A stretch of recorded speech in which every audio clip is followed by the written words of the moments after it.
Selama bertahun-tahun, industri farmasi raksasa atau yang sering disebut Big Pharma dituduh lebih mementingkan keuntungan daripada menyembuhkan pasien. Dari dugaan penundaan obat kanker, hingga teori bahwa pengobatan penyakit ganas sengaja disembunyikan, konspirasi ini terus berkembang dan menarik perhatian banyak orang. Tapi, benarkah ada kebenaran di balik tuduhan ini? Ataukah hanya sekedar teori tanpa bukti kuat? Benarkah obat untuk penyakit ganas sengaja disembunyikan?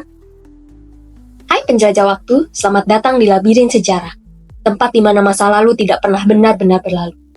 Bersiaplah untuk menyusuri lorong-lorong waktu dan menemukan cerita-cerita yang tersembunyi di balik tirai sejarah. Pengobatan modern telah mencapai kemajuan luar biasa dalam beberapa dekade terakhir, berkat perkembangan teknologi, riset biomedis, dan pemahaman yang lebih mendalam tentang mekanisme penyakit. Teknik seperti terapi gen, imunoterapi, dan penggunaan robotik dalam operasi telah menyelamatkan jutaan nyawa serta meningkatkan kualitas hidup pasien. Penyakit yang dahulu dianggap mematikan seperti hepatitis C atau tuberkulosis, kini dapat dikelola atau disembuhkan. Namun di tengah keberhasilan ini, masih ada penyakit-penyakit kompleks yang belum sepenuhnya tuntas diatasi seperti kanker dan AIDS yang terus menjadi tantangan besar dalam dunia kesehatan. Kanker adalah penyakit yang terjadi akibat pertumbuhan sel yang tidak terkendali dalam tubuh yang dapat menyebar ke jaringan atau organ lain. Penyakit ini muncul ketika mutasi genetik menyebabkan sel gagal menjalani siklus hidup normalnya, sehingga terus membelah dan membentuk tumor. Beberapa faktor dapat memicu kanker seperti gaya hidup tidak sehat, paparan zat karsinogenik, infeksi virus tertentu, dan faktor genetik. Kanker sulit diobati karena sifatnya yang kompleks dan kemampuannya untuk bermutasi, sehingga dapat menjadi resisten terhadap terapi seperti kemoterapi atau radiasi. Selain itu, kanker seringkali tidak menunjukkan gejala pada tahap awal, sehingga baru terdeteksi saat sudah mencapai stadium lanjut. Penyebaran sel kanker atau metastasis ke organ lain juga membuat pengobatan semakin sulit, karena terapi harus menargetkan banyak area dalam tubuh. Inilah mengapa penelitian terus dilakukan untuk menemukan metode pengobatan yang lebih efektif, seperti imunoterapi dan terapi target yang dirancang untuk menyerang sel kanker secara lebih spesifik. Sedangkan AIDS adalah tahap akhir dari infeksi HIV, di mana sistem kekebalan tubuh melemah secara drastis sehingga tidak mampu melawan infeksi atau penyakit dengan efektif. HIV menyerang dan menghancurkan sel CD4 atau Cluster of Differentiation 4, yaitu jenis sel darah putih yang berperan penting dalam mengoordinasikan respons imun tubuh. Ketika jumlah sel CD4 menurun, sistem imun menjadi semakin lemah, membuat tubuh rentan terhadap infeksi oportunistik, yaitu infeksi yang biasanya tidak berbahaya bagi orang dengan sistem imun sehat, tetapi dapat mematikan bagi penderita AIDS. Contohnya adalah TBC atau tuberkulosis, penyakit infeksi yang disebabkan oleh bakteri Mycobacterium tuberculosis yang menyerang paru-paru, serta pneumonia, infeksi paru-paru yang menyebabkan peradangan serius, atau kanker tertentu yang berkembang akibat lemahnya sistem kekebalan tubuh. AIDS sulit diobati karena HIV memiliki kemampuan untuk bermutasi dengan cepat, sehingga dapat menjadi resisten terhadap obat antiretroviral atau ARV, yaitu obat yang digunakan untuk mengendalikan infeksi HIV dengan cara menghambat replikasi virus agar jumlahnya tetap rendah dalam tubuh. Selain itu, virus ini dapat bersembunyi dalam reservoir sel, yaitu sel atau jaringan tertentu di dalam tubuh yang menjadi tempat persembunyian virus dan tidak terdeteksi oleh sistem imun maupun obat-obatan, membuatnya sulit diberantas sepenuhnya bahkan dengan terapi jangka panjang. Meskipun ARV dapat menekan jumlah virus dalam tubuh hingga tidak terdeteksi dan memperpanjang harapan hidup penderita, hingga kini belum ditemukan obat yang dapat benar-benar menyembuhkan AIDS. Lalu, benarkah ada obat untuk penyakit-penyakit ganas yang sengaja disembunyikan? Pertanyaan ini kerap muncul di tengah masyarakat, terutama ketika penyakit seperti kanker, AIDS, atau Alzheimer belum menemukan obat definitif. Teori konspirasi yang menyatakan bahwa perusahaan farmasi atau pihak tertentu sengaja menyembunyikan obat penyembuh berakar dari ketidakpercayaan terhadap industri kesehatan, ketidaktahuan tentang kompleksitas riset medis, dan sejarah kelam praktik bisnis farmasi. Meski klaim ini menarik perhatian, belum ada bukti ilmiah yang valid untuk mendukungnya. Salah satu pemicu utama kecurigaan publik adalah harga obat yang tinggi dan kebijakan monopoli paten. Perusahaan farmasi kerap dituduh menetapkan harga tidak terjangkau demi keuntungan, seperti kasus Sovaldi, obat hepatitis C yang dipatok sekitar $84.000 per kursus pengobatan di AS. atau kenaikan harga darah prim dari 13,5 US dollar menjadi 750 US dollar per pil, atau sekitar 5.000% oleh CEO Turing Pharmaceuticals pada tahun 2015. Kebijakan ini memunculkan anggapan bahwa obat murah atau kuratif sengaja ditahan agar perusahaan tetap bisa menjual terapi jangka panjang. Ditambah lagi sejarah skandal industri farmasi memperdalam ketidakpercayaan. Contohnya tragedi thalidomide di tahun 1950-an, di mana obat mual untuk ibu hamil justru menyebabkan cacat parah pada bayi yang dikandung akibat uji klinis yang ceroboh, atau krisis opioid di Amerika Serikat yang dipicu manipulasi data oleh Purdue Pharma untuk memasarkan obat penghilang rasa sakit yang adiktif. Namun di sisi lain, masyarakat seringkali tidak memahami kompleksitas dan durasi riset medis. Pengembangan obat memakan waktu 10 hingga 15 tahun dengan biaya miliaran dolar, tetapi ketiadaan hasil instan kerap disalah-tafsirkan sebagai upaya penundaan sengaja. Misalnya, meski riset kanker telah melahirkan terapi inovatif seperti imunoterapi, obat penyembuh instan tetap belum ditemukan karena heterogenitas sel kanker yang unik pada setiap pasien. Kurangnya transparansi dalam berbagi data uji klinis juga menuai kritik. Pada tahun 2020, Gilead Science dikritik karena dianggap tidak terbuka dalam uji coba remdesivir untuk COVID-19, memicu spekulasi bahwa data negatif disembunyikan. Narasi konspirasi semakin diperkuat oleh media sosial dan konten populer yang sensasional. Film dokumenter seperti Facts yang mengaitkan vaksin dengan autism, atau video TikTok tentang obat kanker alami yang disembunyikan menyebar cepat berkat algoritma yang mengutamakan konten provokatif. Namun kolaborasi global dalam riset medis menunjukkan bahwa menyembunyikan obat hampir mustahil dilakukan. Proyek seperti Cancer Genome Atlas melibatkan ribuan ilmuwan dari berbagai negara untuk memetakan mutasi genetik kanker. Jika ada obat efektif, sulit dibayangkan seluruh komunitas ilmiah termasuk peneliti independen bisa bersekongkol menahannya. Contoh nyata adalah penemuan imatinib pada tahun 2001. Obat yang mengubah leukemia mieloid kronis dari penyakit mematikan menjadi kondisi terkendali. Perusahaan farmasi tidak mungkin merilis terapi revolusioner ini jika tujuan mereka menyembunyikan obat. Regulasi ketat oleh badan seperti FDA di Amerika Serikat atau EMA di Eropa juga menjadi penjamin integritas. Obat harus melalui uji klinis ketat sebelum disetujui, dan kasus seperti Theranos, startup yang terbukti memasukkan data menunjukkan bahwa praktik penipuan sulit bertahan lama.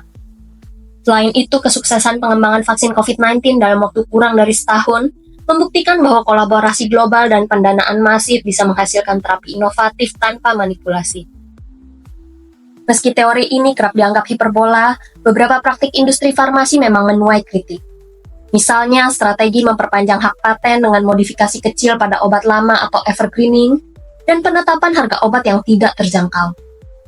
Kasus obat hepatitis C yang sempat mencapai puluhan ribu dolar per dosis menjadi contoh nyata kebijakan yang dianggap lebih berorientasi pada keuntungan.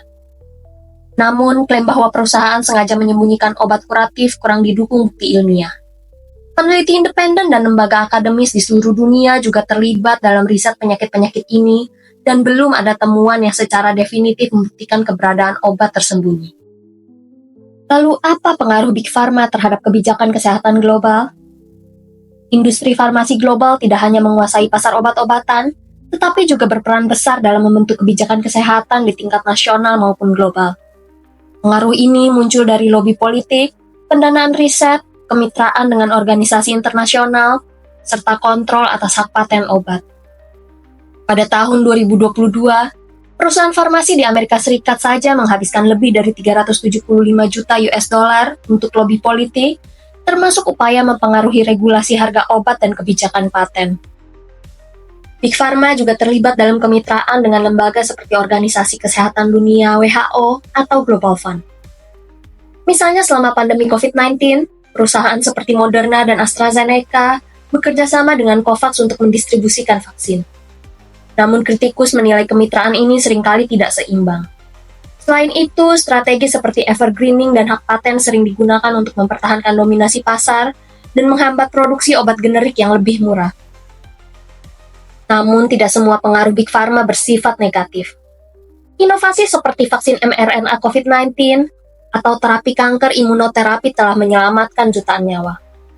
Meskipun begitu, konflik kepentingan tetap ada, terutama dalam prioritas riset yang lebih condong ke penyakit yang menguntungkan secara finansial daripada penyakit tropis terabaikan seperti malaria. Untuk menyeimbangkan kepentingan ini, diperlukan regulasi global yang ketat, transparansi pendanaan, dan peningkatan peran organisasi publik dalam pengambilan kebijakan. Selain teori tentang monopoli harga dan paten obat, ada juga klaim bahwa individu yang menemukan pengobatan revolusioner sengaja dibungkam. Beberapa kasus yang sering disebut melibatkan peneliti yang meninggal dalam kondisi mencurigakan seperti Dr. Jeff Bradstreet atau Dr. Nicholas Gonzalez yang memperkuat spekulasi bahwa ada operasi rahasia untuk menyingkirkan mereka yang melawan kepentingan industri farmasi besar. Dr. Jeff Bradstreet adalah seorang dokter kontroversial yang dikenal karena pandangannya yang tidak konvensional terhadap pengobatan autisme dan kanker. Ia adalah seorang dokter Amerika yang mengklaim bahwa autisme bukanlah kondisi bawaan, melainkan dapat diobati dengan metode alternatif. Salah satu metode yang ia dukung adalah penggunaan GC-MAF atau Globulin Component Macrophage Activating Factor, suatu protein yang diklaim mampu memperkuat sistem kekebalan tubuh dan bahkan menyembuhkan kanker serta autisme. GC-MAF awalnya dikembangkan sebagai terapi eksperimental untuk meningkatkan respons imun dalam melawan kanker. Pendukung terapi ini mengklaim bahwa GC-MAF mampu mengaktifkan makrofag, yaitu sel darah putih yang berperan dalam sistem imun untuk menghancurkan sel kanker dan mengobati penyakit autoimun serta autisme. Dr. Bradstreet menggunakannya dalam praktik klinisnya, seringkali memberikan harapan kepada pasien yang merasa ditinggalkan oleh pengobatan medis konvensional. Namun komunitas ilmiah arus utama serta Badan Pengawasan Kesehatan seperti FDA di Amerika Serikat tidak mengakui GC-MAF sebagai terapi yang sah.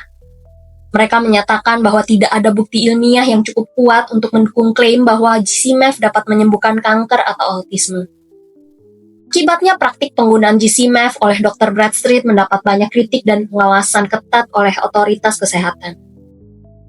Pada tahun 2015, Dr. Bradstreet ditemukan tewas dengan luka senjata api di dada, namun kasus ini dianggap sebagai kasus mengakhiri diri sendiri. Kematian ini terjadi tak lama setelah kliniknya digerebek oleh otoritas kesehatan yang mencurigai praktek pengobatan ilegal menggunakan GC-MAF. Kematian mendadak Dr. Bradstreet memicu berbagai teori konspirasi di kalangan pendukung pengobatan alternatif. Mereka percaya bahwa kematiannya bukanlah mengakhiri diri sendiri, melainkan bagian dari upaya Big Pharma untuk membungkam dokter-dokter yang menemukan pengobatan alternatif terhadap kanker dan autisme. Para pendukung teori ini berpendapat bahwa Big Pharma menekan penelitian obat-obatan alami yang berpotensi menyembuhkan penyakit serius karena akan mengancam bisnis obat-obatan kemoterapi dan terapi lainnya yang bernilai miliaran dolar. Sedangkan Dr. Nicholas Gonzalez adalah seorang dokter asal Amerika Serikat yang terkenal karena pengembangan Gonzalez Protocol, yaitu sebuah pendekatan alternatif untuk pengobatan kanker. Ia percaya bahwa kanker bisa diatasi melalui terapi berbasis nutrisi, suplemen enzim pankreas, dan detoksifikasi alih-alih menggunakan pengobatan konvensional seperti kemoterapi dan radiasi. Dr. Nicholas Gonzalez berteori bahwa kanker disebabkan oleh ketidakseimbangan enzim dalam tubuh dan bahwa terapi berbasis enzim dapat membantu menghancurkan sel kanker. Metode pengembangan yang ia kembangkan mencakup 3 komponen utama. Pertama, diet yang disesuaikan, di mana ia merancang pola makan spesifik berdasarkan tipe metabolisme pasien. Kedua, suplemen enzim pankreas yang menurutnya berperan dalam melawan kanker dengan cara mencerna sel kanker. Ketiga, detoksifikasi yang mencakup penggunaan kopi enema dan prosedur lainnya untuk membersihkan tubuh dari racun. Meskipun metode ini menarik perhatian banyak pasien yang mencari pengobatan alternatif, pendekatan Gonzalez banyak dipertanyakan oleh komunitas medis karena kurangnya bukti ilmiah yang kuat dan tidak adanya uji klinis yang valid yang mendukung efektivitasnya. Beberapa pendukung terapi alternatif mengklaim bahwa Dr. Gonzalez menghadapi perlawanan dari industri farmasi Big Pharma yang dianggap memiliki kepentingan dalam mempertahankan dominasi pengobatan kanker berbasis obat-obatan mahal seperti kemoterapi. Ada tuduhan bahwa industri farmasi dan badan kesehatan tertentu sengaja menekan atau mendiskreditkan terapi alternatif yang lebih murah dan alami karena berpotensi mengancam keuntungan mereka. Dr. Gonzalez meninggal mendadak pada tahun 2015 akibat serangan jantung yang memicu berbagai teori konspirasi di kalangan pendukungnya. Beberapa orang percaya bahwa kematiannya bukanlah kebetulan dan mungkin terkait dengan tekanan dari pihak-pihak yang merasa terancam oleh metodenya. Selain para ilmuwan, Beberapa aktivis yang mengkritik industri farmasi juga mengalami kematian mendadak seperti Brandy Vaughan dan Dr. Sebi.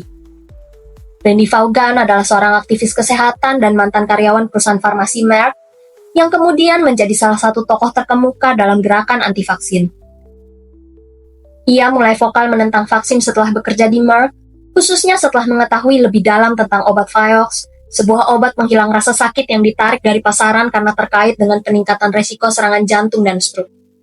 Pengalaman ini membuatnya skeptis terhadap industri farmasi dan mendorongnya untuk meneliti lebih lanjut tentang vaksin dan dampaknya terhadap kesehatan. Setelah meninggalkan industri farmasi, Vaughan mendirikan organisasi Learn the Risks yang bertujuan meningkatkan kesadaran publik tentang resiko vaksin dan praktik bisnis industri farmasi yang menurutnya tidak transparan.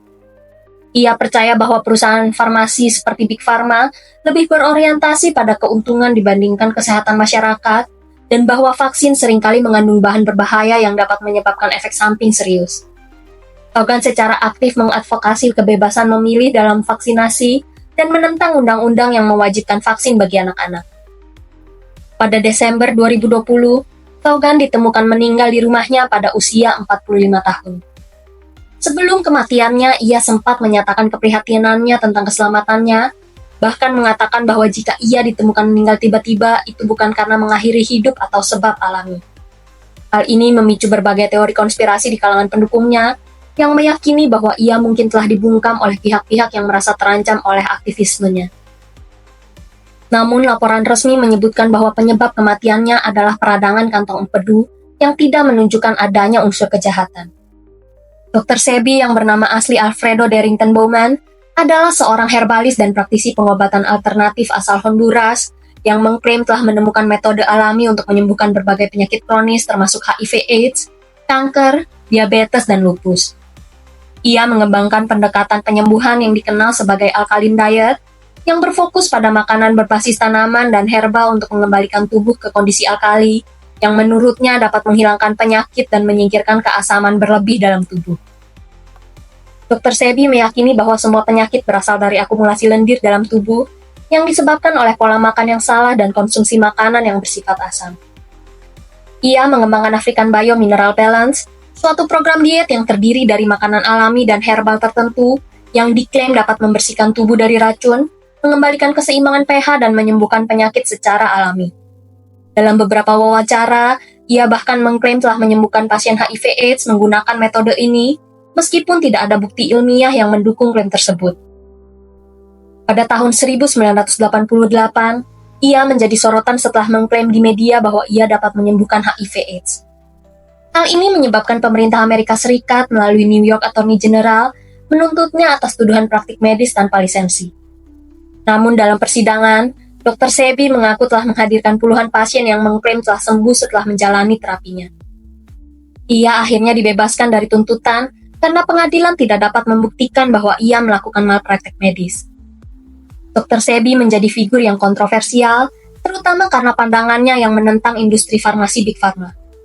Ia berpendapat bahwa Big Pharma tidak ingin orang benar-benar sembuh dari penyakit karena mereka mendapatkan keuntungan besar dari penjualan obat-obatan yang hanya mengontrol gejala dan bukan menyembuhkan penyakit secara permanen. Pendukungnya percaya bahwa metode alami yang ia promosikan mengancam industri farmasi miliaran dolar. Pada tahun 2016, Dr. Sebi ditangkap di Honduras karena diduga membawa uang dalam jumlah besar tanpa bukti asal-usul yang sah. Ia ditahan selama beberapa bulan, dan sebelum dibebaskan, ia meninggal mendadak di dalam tahanan akibat pneumonia. Namun kematiannya menimbulkan banyak spekulasi, dengan beberapa orang percaya bahwa ia sengaja dibungkam karena metode penyembuhannya dianggap mengancam kepentingan industri farmasi. Setelah kematiannya, warisan Dr. Sebi tetap hidup melalui para pengikutnya, termasuk tokoh-tokoh terkenal seperti rapper Nipsey Hussle. Nipsey Hussle yang bernama asli Ermias Joseph S. Gedom adalah seorang rapper, pengusaha, dan aktivis asal Los Angeles yang dikenal karena musiknya yang mengangkat isu sosial, serta dedikasinya untuk memberdayakan komunitas kulit hitam. Selain kesuksesannya di industri musik, ia juga aktif dalam berbagai proyek sosial dan bisnis untuk membangun kemandirian ekonomi di lingkungannya, terutama di Crenshaw tempat ia dibesarkan. Menjelang akhir hidupnya, Nipsey Hussle mulai menunjukkan ketertarikannya pada pengobatan alternatif dan teori konspirasi terkait industri farmasi Big Pharma. Salah satu proyek besarnya yang banyak menarik perhatian adalah rencana pembuatan film dokumenter tentang Dr. Sebi. Ia ingin mengangkat kisah Dr. Sebi yang mengklaim telah menemukan metode alami untuk menyembuhkan HIV/AIDS dan berbagai penyakit lain serta bagaimana sistem medis mainstream mencoba menekan atau mengabaikan penemuannya. Nipsey percaya bahwa dokumenter ini bisa membuka mata masyarakat tentang kemungkinan adanya upaya dari industri farmasi untuk menutupi metode penyembuhan alami yang tidak menguntungkan mereka secara finansial. Ia sering berbicara dalam wawancara tentang betapa pentingnya menyebarkan informasi ini agar orang-orang bisa memiliki pilihan dalam perawatan kesehatan mereka. Pada 31 Maret 2019, Nipsey Hussle dihabisi dengan senjata api di depan toko pakaian miliknya The Marathon Clothing di Los Angeles. Pelakunya, Eric Holder, ditangkap dan kemudian dihukum atas pengeksekusian yang ia lakukan. Namun kematian Nipsey segera memicu spekulasi dan teori konspirasi, terutama karena keterlibatannya dalam dokumenter Dr. Sebi. Banyak yang berpendapat bahwa Nipsey dieksekusi bukan karena masalah pribadi atau geng, tetapi karena ia berusaha mengungkap kebenaran tentang Big Pharma dan metode penyembuhan alami Dr. Sebi. Teori ini semakin kuat karena sebelumnya Dr. Sebi juga meninggal dalam keadaan mencurigakan pada tahun 2016. Meskipun terdapat berbagai teori konspirasi yang menyebutkan adanya upaya pembungkaman terhadap peneliti dan aktivis di bidang pengobatan kanker dan HIV/AIDS, para ilmuwan di seluruh dunia terus berupaya menemukan solusi efektif untuk penyakit-penyakit tersebut. Salah satu terobosan terbaru datang dari Korea Selatan, di mana para ilmuwan berhasil mengembangkan teknologi yang dapat mengubah sel kanker kembali menjadi normal. Penelitian yang dipimpin oleh Profesor Kong Hyun Cho dari Korea Advanced Institute of Science and Technology atau KAIS ini telah mengidentifikasi sakelar molekuler yang dapat memicu proses transdiferensiasi sel kanker. Berbeda dengan pengobatan konvensional yang menghancurkan sel kanker, metode ini fokus pada pengubahan sel kanker menjadi sel normal, sehingga berpotensi mengurangi efek samping berbahaya dari terapi kanker tradisional. Studi ini diterbitkan dalam jurnal Advanced Science pada 22 Januari 2025 dan telah berhasil diuji pada sel kanker usus besar. Selama bertahun-tahun, paradigma utama dalam pengobatan kanker berfokus pada penghancuran sel-sel kanker melalui kemoterapi, radiasi, dan pembedahan. Pendekatan ini meskipun efektif dalam banyak kasus, sering menimbulkan efek samping yang parah karena merusak sel-sel sehat di sekitarnya. Para peneliti telah lama mencari metode pengobatan yang lebih tepat sasaran dan tidak merusak jaringan normal. Tim yang dipimpin oleh Profesor Cho memulai penelitian mereka dengan pemahaman bahwa selama proses onkogenesis atau proses pembentukan sel kanker, sel normal mengalami penurunan dalam jalur diferensiasinya yang mengakibatkan pertumbuhan sel kanker yang tidak terkontrol. Mereka berhipotesis bahwa jika proses ini dapat dibalik, maka sel kanker mungkin dapat dikembalikan ke kondisi normalnya. Studi ini merupakan kelanjutan dari penelitian sebelumnya tentang pembalikan sel kanker yang juga dipimpin oleh Profesor Cho. Pada penelitian terbaru, tim berhasil mengidentifikasi titik yang lebih presisi untuk intervensi tersebut, yang mereka sebut sebagai saklar molekuler. Para peneliti mengidentifikasi bahwa perubahan nasib sel melibatkan transisi mendadak atau transisi kritis, terutama dalam tumorigenesis. Memahami jaringan pengatur molekuler yang mendasari transisi ini menjadi kunci dalam memungkinkan pembalikan sel kanker. Transisi kritis ini menjadi fokus utama dari pendekatan penelitian tim KAIS. Profesor Cho menjelaskan bahwa penelitian mereka adalah yang pertama mengungkap secara terperinci perubahan yang terjadi di dalam sel selama proses perkembangan kanker yang selama ini dianggap sebagai misteri. Tim peneliti KAIS mengembangkan pendekatan berbasis model digital untuk menganalisis jaringan gen yang berperan dalam diferensiasi sel. Metode ini memungkinkan mereka untuk memetakan proses transformasi sel normal menjadi sel kanker dan mengidentifikasi titik intervensi potensial. Salah satu inovasi utama dari penelitian ini adalah pengembangan sistem yang disebut REVERT atau reverse transition. Ini adalah kerangka sistem baru yang dirancang khusus untuk mengidentifikasikan saklar pembalikan dalam tumorigenesis. REVERT menganalisis landscape atraktor dari jaringan pengatur gen dinamis atau GRN menggunakan data transkriptomik sel tunggal dari pasien kanker. 4 langkah utama dalam kerangka REVERT meliputi identifikasi keadaan transisi, rekonstruksi model jaringan pengatur gen dinamis, analisis landscape atraktor untuk memahami transisi kritis, dan identifikasi faktor transkripsi utama yang dapat membalikan sel kanker. Rivert menerapkan pemodelan jaringan Boolean untuk memetakan transisi dari sel normal ke sel kanker. Dengan pendekatan ini, sistem dapat memprediksi target intervensi optimal guna membalikan perkembangan kanker. Dalam penelitian mereka, tim Profesor Cho berhasil mengidentifikasi 3 molekul utama yang berperan dalam proses transformasi sel normal menjadi kanker, yaitu MYB, HDAC2, dan FOX1. Ketiga molekul ini merupakan kunci dalam saklar molekuler yang mengontrol proses transformasi sel. Dengan menekan aktivitas molekul-molekul ini melalui intervensi yang tepat, sel kanker dapat kembali ke kondisi normal. Kami menemukan saklar molekuler yang dapat mengembalikan sel kanker ke kondisi normal dengan menangkap momen transisi kritis sebelum sel normal berubah menjadi kanker yang tidak dapat dipulihkan, kata Profesor Cho. Proses pengubahan sel kanker menjadi sel normal ini disebut transdiferensiasi. Berbeda dengan proses dediferensiasi atau pengembalian sel ke tahap perkembangan sebelumnya, transdiferensiasi melibatkan konversi langsung dari satu jenis sel ke jenis sel lainnya. Tim peneliti berhasil mendemonstrasikan proses ini pada sel kanker usus besar, mengubahnya ke kondisi yang lebih sehat dan fungsional tanpa menghancurkan selnya. Ini menandai pendekatan yang sangat berbeda dari terapi kanker konvensional yang biasanya bertujuan menghancurkan sel kanker. Penemuan ini menawarkan beberapa keunggulan signifikan dibandingkan terapi kanker konvensional. Dengan mengubah sel kanker menjadi sel normal daripada menghancurkannya, pendekatan ini berpotensi mengurangi efek samping yang sering terjadi pada kemoterapi dan radiasi. Efek samping ini umumnya terjadi karena terapi konvensional tidak hanya menargetkan sel kanker, tetapi juga merusak sel-sel sehat di sekitarnya. Dengan mengubah sel kanker menjadi sel yang lebih sehat, kami dapat mengurangi dampak samping dari pengobatan konvensional yang seringkali merusak jaringan sehat, jelas Profesor Cho. Pendekatan ini juga berpotensi mengurangi resiko kekambuhan kanker. Dalam terapi konvensional, sel kanker yang tidak terbunuh dapat bertahan dan berkembang lagi, menyebabkan kekambuhan. Dengan mengubah sel kanker menjadi sel normal, resiko ini dapat berkurang secara signifikan. Profesor Cho menekankan bahwa pendekatan mereka tidak hanya menargetkan sel kanker, tetapi juga menjaga tubuh tetap utuh dan sehat. Ini mencerminkan pendekatan yang lebih holistik terhadap pengobatan kanker, yang mempertimbangkan kesejahteraan keseluruhan pasien bukan hanya penghilangan tumor. Meskipun penelitian ini awalnya berfokus pada kanker usus besar, teknologi ini berpotensi diterapkan pada berbagai jenis kanker lainnya.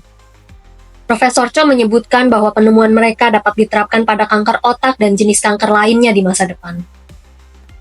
Kerangka Rivert yang dikembangkan oleh tim KAIS memungkinkan analisis data transkriptomik sel tunggal dari pasien kanker.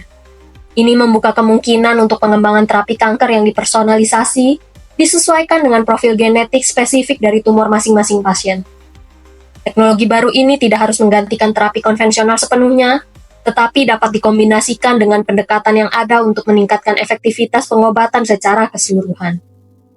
Pendekatan terpadu seperti ini mungkin menawarkan hasil pengobatan yang lebih baik dan dengan efek samping yang lebih sedikit. Metode yang dikembangkan untuk mengidentifikasi saklar pembalikan dalam tumorigenesis dapat diterapkan secara luas pada transisi nasib sel dalam diferensiasi, perkembangan, serta pemrograman ulang sel. Ini membuka kemungkinan aplikasi di luar onkologi, termasuk dalam perawatan penyakit degeneratif atau regeneratif. Penemuan revolusioner oleh tim Profesor Kwang Hyun Cho dari KAIS memiliki potensi untuk mengubah paradigma pengobatan kanker secara fundamental.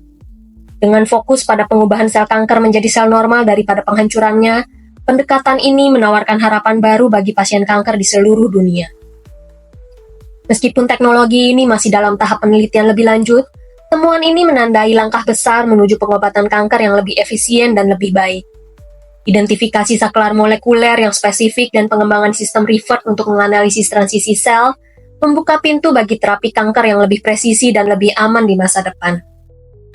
Para peneliti berharap temuan ini dapat segera dikembangkan untuk membantu pasien di seluruh dunia dalam menghadapi kanker dengan cara yang lebih efektif dan dengan resiko yang lebih minimal. Dengan pengembangan lebih lanjut dan uji klinis, teknologi ini berpotensi menjadi pendekatan pengobatan kanker yang menjanjikan, memberikan harapan baru bagi jutaan pasien kanker di seluruh dunia.